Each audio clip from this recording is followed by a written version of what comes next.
أعوذ بالله من الشيطان الرجيم بسم الله الرحمن الرحيم أعوذ بكلمة الله من شر ما خلق. Nous rendons grâce à Allah subhanahu wa ta'ala. Nous prions sur le prophète Mohammed, paix et salut sur lui.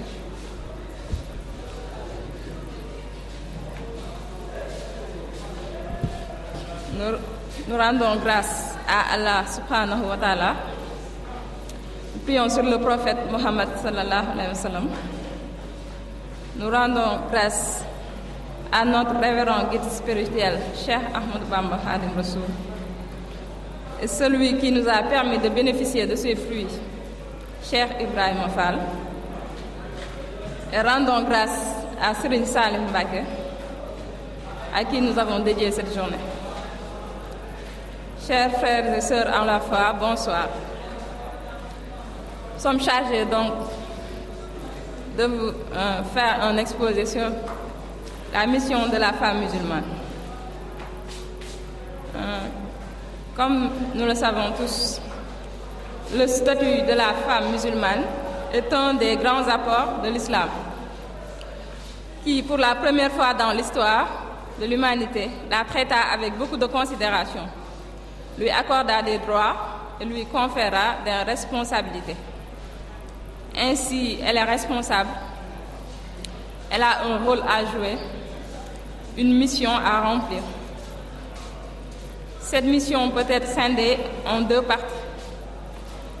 D'une part, nous voyons qu'il y a la mission qu'elle partage avec l'homme.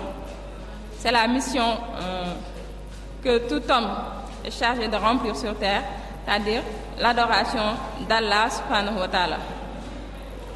Car c'est Allah subhanahu wa ta'ala lui-même qui dit dans le Coran « Wa ma khalaqtul jinna wal insa illa liya'budun ».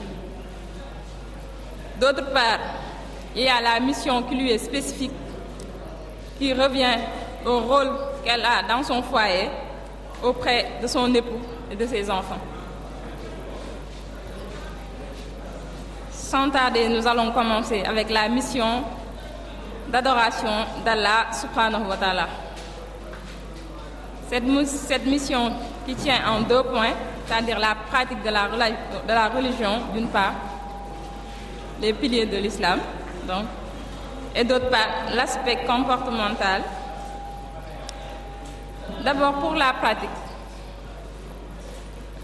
Après avoir témoigné qu'il n'y a de Dieu qu'Allah subhanahu wa ta'ala et que le prophète Mohammed est son envoyé, la femme musulmane doit pratiquer sa religion. Pour la prière, d'abord, c'est une obligation à l'égard de tout musulman qui est venu plusieurs fois dans le Coran et la Sunna. Dans la sourate Baqara, ayah 43, par exemple, Allah subhanahu wa ta'ala dit wa ahinu salata wa atu zakata warkahu maha rakihin.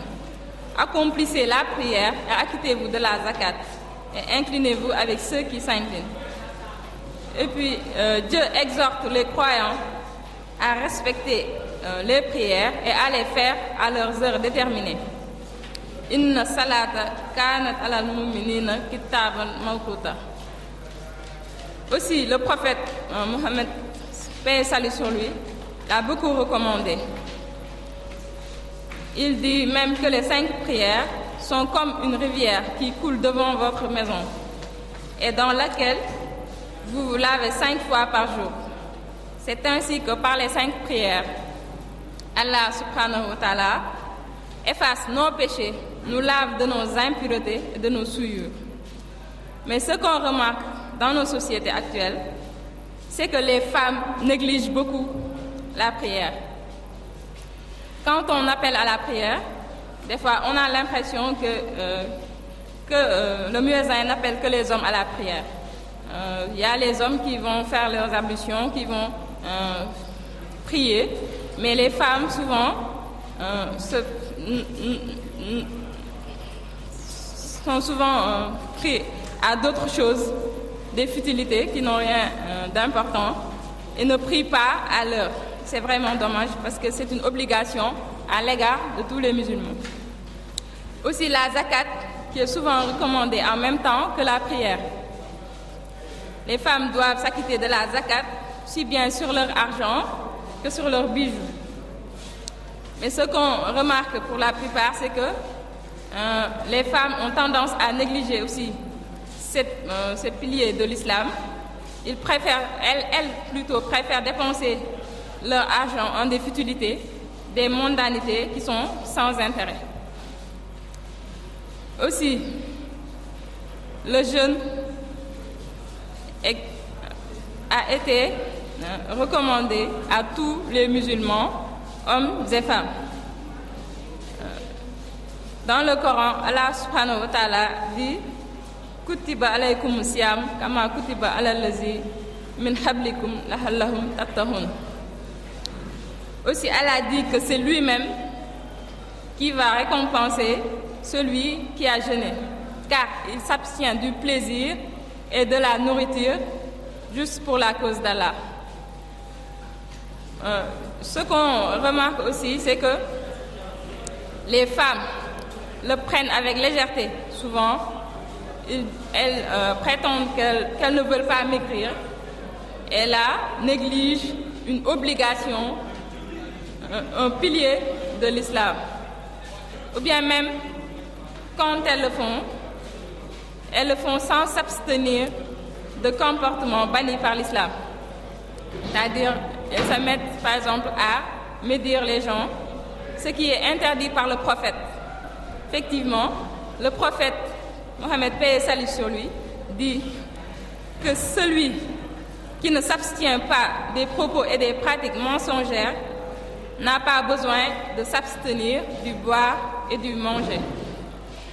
Aussi, le hajj est recommandé à tous les musulmans, donc hommes et femmes.